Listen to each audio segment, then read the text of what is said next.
Hello दोस्तों, आज की कहानी है एक बांझन का दर्द। दोस्तों, अब हर सप्ताह सोमवार, बुधवार, शनिवार आपसे मिलेंगे एक नई कहानी के साथ सुबह 11:30 बजे। कविता जी सुबह 5 बजे उठकर सीधे किचन में जाकर दूध बनाकर बोतल में भरकर अपनी बड़ी भाभी के कमरे के बाहर गई। दरवाज़ा खटखटाने से पहले ही उनके कमरे के अंदर से बच्चे की थोड़ा थोड़ा रोने की आवाज़ आ रही थी। कविता जी ने दरवाज़ा खटखटा कर कहा कि भाभी, मैं हूँ, मुन्ने के लिए दूध लाई हूँ। अंदर से उनकी बड़ी भाभी की पति ने दरवाज़ा खोला और कविता जी के हाथ से दूध का बोतल लेकर चले गए। कविता जी दरवाजे से ही बाहर आ गई। अब वह जल्दी जल्दी बाथरूम की तरफ गई। नहाकर तैयार होकर घर के पूजा घर में 2 अगरबत्ती लगाकर जब तक वापस किचन आई तब तक 6 बज चुके थे। अब उन्हें अस्पताल भेजने के लिए चाय बनाना था। दरअसल उनकी छोटी देवरानी हॉस्पिटल में एडमिट थी और उसे रात के 3 बजे ही उसे जुड़वा बच्चे हुए थे। हॉस्पिटल में उसकी सास और छोटे देवर रात में रुके हुए थे तो उनके लिए चाय भेजना था। वह चाय बनाने लगी, घर के बाकी सदस्यों के लिए भी चाय बनाने लगी। फिर अपने पति के हाथों हॉस्पिटल में चाय का थर्मस भेज दी और घर के बाकी सदस्यों को चाय सबके कमरे में पहुंचाई। पिछले 7-8 महीना से कविता जी का जीवन बहुत हेक्टिक हो गया था। खुद के लिए भी सांस लेने की फुर्सत नहीं थी उनके पास। कारण उनकी बड़ी भाभी यानी जेठानी की अभी 6 महीना पहले एक मुन्ना हुआ था और अभी छोटी वाली देरानी को अभी एक रात पहले ही रात के 3 बजे 2 जुड़वा बच्चे हुए थे। लिहाजा बड़ी भाभी को उनके बच्चे से फुर्सत नहीं मिलता था कि वह घर के बाकी सारे सदस्यों का भाग भाग के काम कर सके। छोटी वाली वहाँ हॉस्पिटल में एडमिट थी, घर में सास भी नहीं थी, लिहाजा घर का जिम्मेदार और कारोबार उसके कंधे पर था। अब वह भाग भाग के सबके काम करती। 2 दिन बाद छोटी वाली देवरानी अस्पताल से डिस्चार्ज होकर 2 प्यारे प्यारे जुड़वा बच्चों के साथ घर आई। घर तो जैसे बच्चे के किलकारियों से गुंजायमान हो गया था। घर में सब खुश थे, कविता भी बहुत खुश थी, कविता के पति भी खुश थे।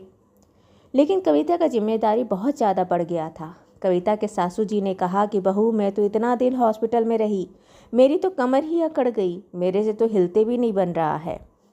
लिहाजा अपनी सासू जी की कमर के अकड़न को दूर करने के लिए उनकी कमर की मालिश करना, उनके पैरों की मालिश करना भी कविता जी ने अपने सर में ले लिया। आखिर उनकी सासू जी थी, उसकी सेवा का भी जिम्मेदारी उसी की थी। छोटी वाली देवरानी अभी तुरंत बच्चे के जन्म देने के बाद उसका कमज़ोर शरीर को देखते हुए उसके बच्चे की देखभाल की जिम्मेदारी भी कविता पर ही थी। दिन भर एक बच्चा सोता तो एक बच्चा रोता, एक बच्चा जागता तो एक बच्चा को भूख लगता। दोनों बच्चों को देखती कविता जी। दोनों बच्चों को दिन भर गोद लेकर संभालती, घर के काम करती, बच्चों का मालिश करना, नहलाना धुलाना तैयार करना, बड़ी भाभी के बच्चे को नहलाना धुलाना तैयार करना जैसे सारे काम वह कर रही थी।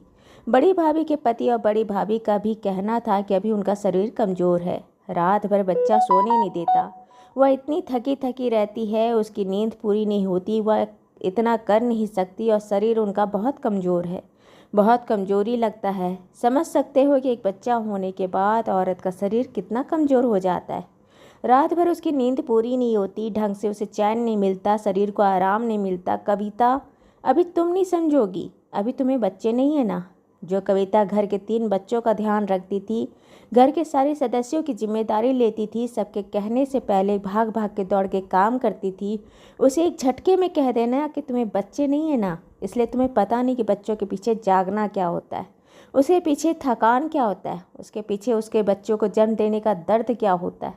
कविता को अंदर से तोड़ देता। लेकिन वह हमेशा यही सोचती, मेरे ग्रह नक्षत्र में ऐसे लिखे हैं, मैं क्या करूं, मेरा किस्मत खराब है, अभी समय ठीक नहीं है। ठीक है, यह समय भी निकल जाएगा। जैसे हजारों बातें शायद खुद को ही समझा लेती, खुद को बुझा लेती, खुद को ही मनाती और फिर वापस अपने घर की जिम्मेदारियां पूरा करने में लग जाती। फिलहाल जो भी हो, अभी उसकी हालत बहुत मुश्किल हो गई थी। कविता जी के परिवार में कविता जी, सास ससुर और कविता के पति के 3 भाई थे, कविता के जेठ और उनकी जेठानी और उनके 2 बच्चे। कविता घर की दूसरी बहू थी और उसके पति और कविता जी के तीसरा छोटा देवर और देवरानी और उसके 2 जुड़वा बच्चे। कविता जी की जेठानी, जो उनकी शादी के मात्र 5 महीने पहले ही शादी कर आई थी, कविता के आने के 1.5 साल बाद ही उनको पहला बच्चा हुआ था। जेठानी के बच्चे की भी सारी जिम्मेदारी या कहो तो पालन पोषण कविता जी ने ही की थी।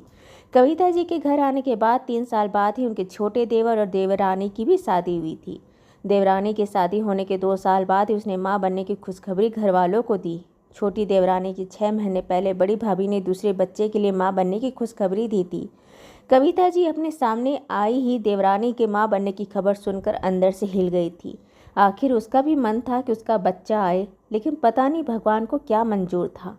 खैर, देवरानी की भी छोटे बच्चों की जिम्मेदारी और देवरानी के प्रसूति होने के बाद की जिम्मेदारी सब कविता ने निभाई, क्योंकि कविता जी की सासू जी को गठिया का प्रॉब्लम था। वह इतना चल फिर नहीं सकती थी, लिहाजा कविता ने सारे घर की जिम्मेदारी संभाली। संयोगवश दोनों बहू 6 महीने के अंतराल पर ही दोनों गर्भवती थे। कविता की बड़ी भाभी जेठानी की अभी 6 महीना पहले ही बच्चे को जन्म दी थी और अभी 2 दिन पहले ही कविता के छोटे देवरानी को 2 छोटे जुड़वा बच्चे हुए थे।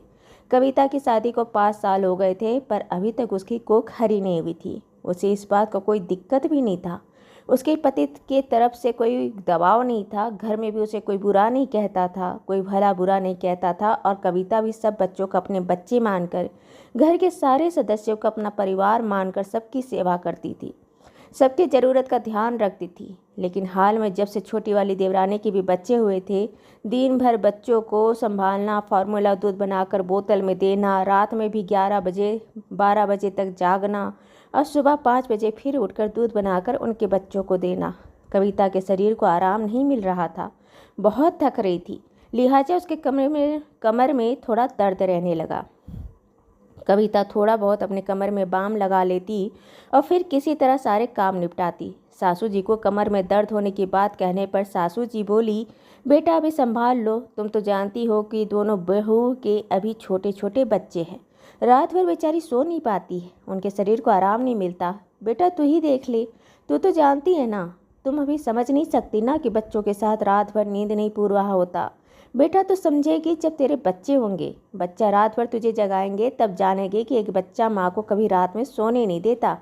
कविता फिर एक फीकी मुस्कान के साथ चुपचाप हंसती। सही बात है, वह कहाँ समझ सकती है कि बच्चे की जिम्मेदारी क्या होती है, बच्चे को पालना क्या होता है, बच्चे को नहलाना धुलाना क्या होता है, उसे गोद में लेकर खिलाना क्या होता है।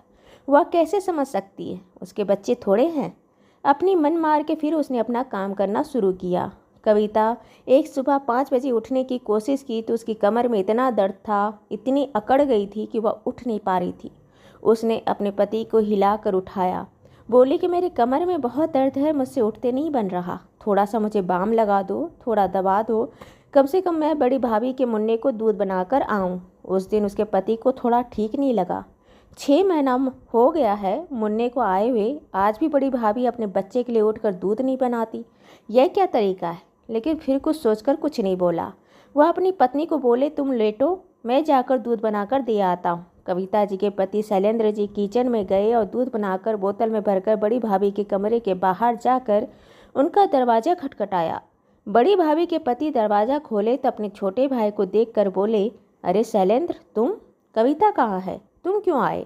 शैलेंद्र जी ने कहा कि भैया, कविता को 2-4 दिन से कमर में बहुत दर्द था, वह आज उठ नहीं पाई, बहुत दर्द था तो मैंने उसको बाम लगा दिया और लेटने को कहा है, इसलिए मैं मुन्ने के लिए दूध बनाकर लाया हूँ। बड़े भाई ने हाँ में सर हिलाते हुए दूध का बोतल ले कमरे में चले गए। शैलेंद्र को पहली बार अपने भाई और भाभियों के रिश्ते में स्वार्थ नजर आया। ये क्या बात हुई? मेरी पत्नी सबके लिए इतना करती है, लेकिन कभी किसी ने उसकी सराहना नहीं की, और आज उसकी तबीयत खराब है तो कोई उसके लिए इतना भी तकलीफ़ नहीं कर रहा है कि उसे देखे। खैर, वह भी अपने कमरे में आकर अपनी पति कविता के पास थोड़ा लेट गए। कविता जी को थोड़ा अच्छा लगने पर जो नींद आई, उसके बाद उसकी नींद 7 बजे ही टूटी। वह हड़बड़ा कर उठी तो कमर दर्द की वजह से वह थोड़ा परेशान थी, लेकिन किसी तरह उठकर बाहर आई तो देखती है कि बाहर हाल में बैठे सासू जी ने उसे थोड़ी गुस्से भरी नज़र से देखी। कहा, क्या बहू इतना लेट उठ रही हो? सब उठ गए हैं, सब चाय की राह देख रहे हैं और तुम हो कि समय पर उठती नहीं हो। तुम तो जानती हो ना कि दोनों बहू का क्या हाल है, बेचारी सो नहीं पाती है, रात भर बच्चों के पीछे जागती है, आज जिम्मेदारी है, उसको निभा लो। कविता जी कुछ नहीं कही, सर हिलाते हुए किचन चली गई। कविता के पति शैलेंद्र जी जो हॉल में पेपर पढ़ने के लिए आ रहे थे, उसने अपनी माँ को कहते हुए सुना तो उसे बहुत बुरा लगा। तब तक बड़ी भाभी अपने मुन्ने को लेकर ससुर जी, बड़े जेठ, देवर सब हॉल में आकर बैठ गए थे। सिर्फ देवरानी अपने कमरे में थी अपने बच्चों के साथ। कविता जी सबके लिए चाय बनाकर लाई और सबको चाय देने लगी। कविता जी अपनी गलती के लिए बोली, माँ माफ़ कीजिएगा, थोड़ी नींद नहीं खुल पाया। कमर में आज दर्द था, उठते ही नहीं बना। बाम लगाकर नींद ऐसी आई कि नींद ही नहीं खुली। कविता जी की सास ने कहा, जिसको बच्चे हुए हैं उसकी कमर नहीं दुख रहा है, जिसको बच्चे नहीं है उसकी कमर दुख रहा है, और अपना सर झटक दी। ऐसा बात नहीं था कि कविता से उसका बर्ताव बुरा था या कविता को ताना देती थी, पर हाँ, आज कविता उनकी जिम्मेदारी पूरी करने में थोड़ा लेट हो गई थी। चाय मिलने में समय हो गया था, यही बात पर उनको चिढ़ हो गई थी। अपनी ज़रूरत, अपनी सहूलियत के आगे उन्हें कविता जी का दर्द नहीं दिखा। शैलेंद्र जी का मन भर गया। वह बोले, सही कहा आपने, कविता को कैसे पता होगा कि बच्चा पैदा करने का दर्द क्या होता है, प्रसव पीड़ा क्या होता है। उसने बच्चा पैदा कहाँ की है। बड़ी भाभी का मुन्ना के जन्म के 6 महीना हो गए हैं, लेकिन आज भी सुबह 5 बजे उठकर उसे दूध बनाकर वा देती है। दिन भर बच्चे को देखती है। छोटी भाभी जब से अस्पताल से आई है तो उनके बच्चों के लिए खाना और अस्पताल में रुके आपका और आपके भैया का खाना। डिस्चार्ज होकर छोटी भाभी घर आई तो उसके दोनों बच्चों को भी वह दिन भर संभालती है। उसे पाउडर दूध बनाकर देती है। बच्चे होने के बाद शरीर कमज़ोर हो गया है, टाका खुल ना जाए, उठ नहीं सकती है। बच्चों को तैयार करना, खेलना सब तो करती है। रात को सोते सोते 11-12 बज जाते हैं उसे, और सुबह 5 बजे उठकर सब बच्चे को दूध भी देती है। घर की सारी सदस्यों को भी देखती है। घर का कौन इतना काम कर रहा है, यही तो कर रही है। लेकिन फिर भी सब मुंह खोलकर बोलते हैं कि तुमने बच्चा पैदा नहीं किया ना, इसलिए तुम्हें बच्चा पैदा करने का दर्द नहीं होता। दर्द बहुत होता है इनका। तो जब बच्चा पैदा हुआ ना तो वह 2 दिन का दर्द सहा, लेकिन यह दर्द हर दिन सहती है। रोज़ वह दर्द सहती है। इसे हर एक दिन बताया जाता है कि तुमने बच्चे पैदा नहीं किए। यह दर्द प्रसूति वाला दर्द से कहीं ज़्यादा बढ़कर दर्द है कि तुम्हारे बच्चे नहीं हैं, तुमने बच्चे पैदा नहीं किए। कहते हैं बच्चा पैदा करने के समय 108 हड्डियाँ टूटने का दर्द आता है, लेकिन वह भी 1 दिन या 2 दिन का दर्द होता है। लेकिन कविता को तो यह रोज़ हड्डियों के टूटने का दर्द होता है, और वहाँ भी हड्डियाँ टूटने का दर्द होता है जहाँ पर हड्डी नहीं होती, जैसे दिमाग की हड्डी, जैसे दिल की हड्डी। वहाँ हड्डी नहीं होती, फिर भी वहाँ दर्द होता है। बच्चों को पालना कैसे है, दूध बनाकर देना कैसे है, पिलाना कैसे है, नहलाना कैसे है, तैयार कैसे करना है, सब आता है। लेकिन उस सब के बावजूद भी उसकी हर खासियत, हर जिम्मेदारी, हर काम खत्म हो जाता है सिर्फ ये कहकर कि तुमने बच्चे पैदा नहीं किए। तुम्हें क्या पता कि बच्चा पैदा करने का दर्द क्या होता है, यह क्या तरीका है। इसे कितना बुरा लगता है या नहीं लगता है या तो मैं नहीं जानता, लेकिन मैं पति होने के नाते मेरा भी इसके लिए फ़र्ज बनता है। इस बात को सुनकर मुझे जब बुरा लगता है कि मेरे बच्चे नहीं हैं, तो सोचो इसको कितना बुरा लगता होगा। शैलेंद्र की बातें सुनकर घर के सारे सदस्य चुप हो गए। कविता जी की सास ने बड़ी बहू से कहा, बेटा मुन्ना 6 महीना का हो गया है, अब उसकी जिम्मेदारी और उसकी देखभाल तुम करो। मानती हूँ बच्चे रात भर सोते नहीं हैं, लेकिन तुम माँ हो, तुम्हें उसकी जिम्मेदारी लेनी होगी। और फिर अपनी बहू कविता की तरफ मुंह करते हुए बोली, बेटा माफ़ करना, घर के सारी जिम्मेदारी, घर के सारे काम तुमने इतने अच्छे से संभाल लिए, अपने कंधों पर उठा लिए कि हम बहुत स्वार्थी हो गए। हम अपने अपनी सहूलियत के आगे तुम्हारी तकलीफ़ देखना भूल गए, और उससे भी कहीं ज़्यादा तुम्हें तकलीफ़ पहुँचाने से भी बाज नहीं आए। हमें माफ़ करो। कविता की आंखों में आंसू था। उसने पहली बार घर के सारे सदस्यों का सर झुका हुआ पाया, और यह सब हुआ उसके पति की वजह से। पति का अपनी पत्नी के लिए खड़ा होने से, अपनी पत्नी के लिए बोलने की वजह से, जो शायद घर के सब सदस्य देखने के बाद भी देखना नहीं चाहते थे या फिर समझना नहीं चाहते थे। दोस्तों, ये कहानी आपको अच्छी लगी हो तो इसे लाइक करें, शेयर करें, सब्सक्राइब करें, और मिलते हैं एक नई कहानी के साथ एक छोटे से ब्रेक के बाद। धन्यवाद।